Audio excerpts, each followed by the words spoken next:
আর পশ্চিমবঙ্গের যে দু একজন ঘুরে বেড়াচ্ছে, খুব উৎসাহিত করে মানুষকে বিভ্রান্ত করছে। কালকেও একজন কেন্দ্রীয় মন্ত্রী মালদা জেলায় এসে ভিন্ন ধরনের, এমনকি আমাদের বিধানসভায় চলে এসেছিলেন, আপনারা হয়তো জেনে হবেন। মানুষ প্রত্যাখ্যান করেছে তাকে। তিনি স্বপ্ন দেখেছিলেন যে কেন্দ্রীয় মন্ত্রী হিসাবে ধর্মের একটা জায়গায় এসে রাজনীতি করে চলে যাব, কিন্তু পারেননি। মানুষ প্রত্যাখ্যান করেছে, মানুষ উপস্থিত হয়নি। আদিবাসী সমাজের মানুষরা তাকে সমর্থন করেনি। গুটিগত মানুষ ছাড়া সেখানে তিনি কিন্তু ব্যর্থ হয়ে সেখান থেকে ফিরে গেছেন।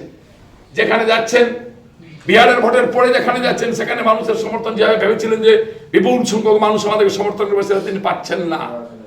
আমরা বলছি, এই কান কাটা খলিল যারা আছে, এই কান কাটা খলিলদের আরেক কান কেটে নিতে হবে, যাতে গ্রামের মধ্যে চিহ্নিতকরণ করা যায়। হাটে বাজারে যেমন গরুর কানে একটা দুল পরিয়ে দেওয়া হয়, তো মানুষ বুঝতে পারে কোনটা গরু কার আছে। মানুষকে চিহ্নিতকরণ করার জন্য এদের কান কেটে নিতে হবে একটা, যাতে করে কান কাটা খলিলে রূপান্তরিত হয়ে সমাজে ঘুরতে না পারে। মানুষ চিনতে পারে যে এরাই হচ্ছে বাঙালি বিদ্বেষী।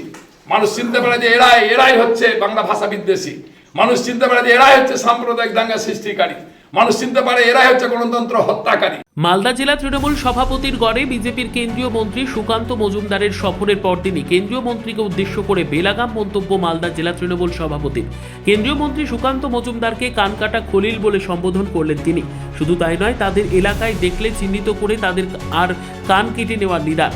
জেলা তৃণমূল সভাপতির বিতর্কিত মন্তব্যকে ঘিরে চাঞ্চল্য রাজনৈতিক মহলে। রবিবার বিকেলে মালদার মালতীপুর বিধানসভায় আয়োজিত তৃণমূলের ডিজিটাল যোদ্ধাদের সভায় এমনই বিতর্কিত মন্তব্য শোনা যায় মালদা জেলা তৃণমূল সভাপতি তথা মালতীপুরের বিধায়ক আব্দুর রহিম বক্সিকে। অভিযোগ, বিজেপি এলাকায় গিয়ে সম্প্রীতি নষ্ট করছে, মানুষের মধ্যে বিভাজন সৃষ্টি করছে বিজেপির নেতারা।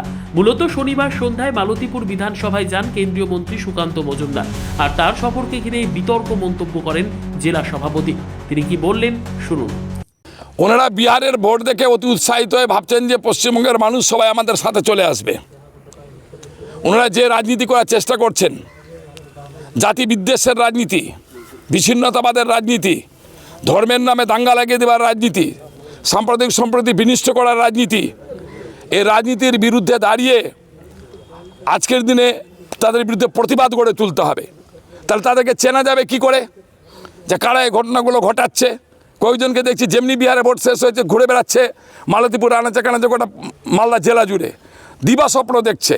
সেই জন্য চিহ্নিতকরণ করার জন্য একটা কান যদি কেটে নেওয়া হয়, তাহলে চিনতে পারে মানুষ যে এই মানুষটাই বাংলার সম্প্রীতিকে নষ্ট করছে। বাংলার সমস্ত ধরনের যে সাম্প্রদায়িক সম্প্রীতি, ধর্মনিরপেক্ষতা, উন্নয়ন, মানুষের মধ্যে আন্তরিকতা, বাংলার সংস্কৃতি, বাংলার সভ্যতা, বাঙালির সম্মান, বাংলা ভাষার সম্মান, এই সম্মান যারা খতম করে দিতে চায় তারাই এরাই। এভাবে মানুষ চিহ্নিতকরণ করার জন্য এই প্রসঙ্গ আমি মানুষের স্বার্থে বলেছি। রহিম বক্সি, আপনি তো নিজেই কান কাটা খলিল। একবার আরএসপি করছেন, একবার টিএমসি করছেন।